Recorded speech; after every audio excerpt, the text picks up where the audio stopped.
So what's up mga kababoy? So for today's video, mag-i-inject tayo ng ivermectin. So pampurga, yun po ay subcutaneous. Ibig sabihin po, sa balat lang ko ang turok. So ang ginagawa ko guys, hindi ko muna nilagyan ng pakain. So ngayon pa lang, para pag ako nag-i-inject, madali ko po sila turukan. Kasi sa balat po ang pag-i-inject nun. So umpisahan na natin guys.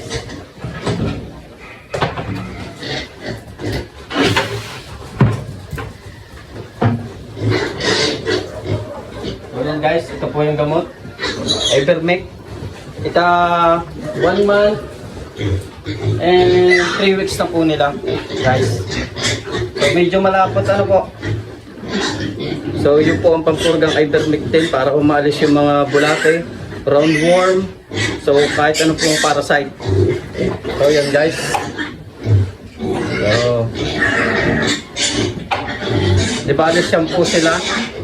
So 1 ml per 33 kilograms. So guys, inject natin sa balat. Kaya ako muna ko lang pinakain para mabilis. Kagaya po nito. Bawal. So yan mga idol, dahil nalimutan ko yung pangmarka ko, ito na lang uling gagamitin ko. No? So ganito lang na guys. Ito muna tayo nakain. Yan. So, napakabilis. 1 ml. Adjust lang natin. Guhit lang ang guhit mga idol.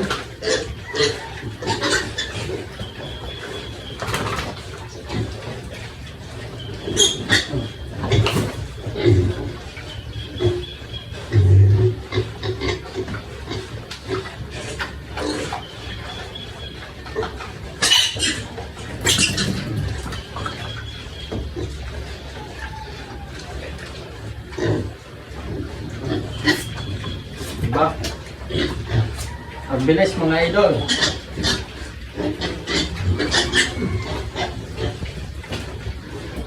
So napakalman mga idol. So ito pa.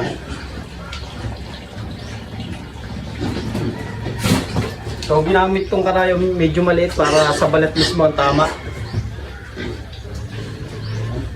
Ano?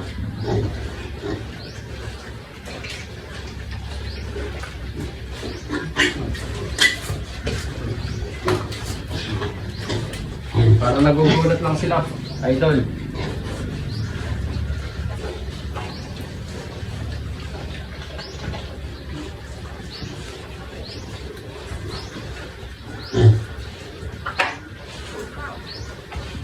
Isang paso. So, isa. Adjust natin.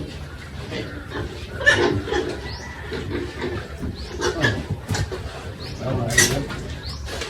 Basic lang. Last na. Ngayon. Ngayon. Isa.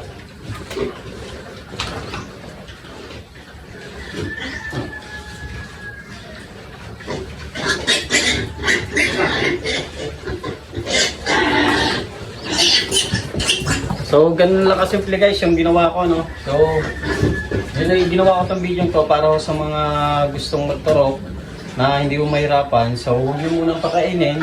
Then kung auto feeder naman, doon nyo lang ilagay para dito lang ako kayo nag-inject. Hindi na ako kayo maghahabol. So sa mga hindi pa po nakaka-follow ng page ko, paki-follow na po at paki-share. So yun lamang guys, at maraming salamat sa suporta ninyo. So God bless you all.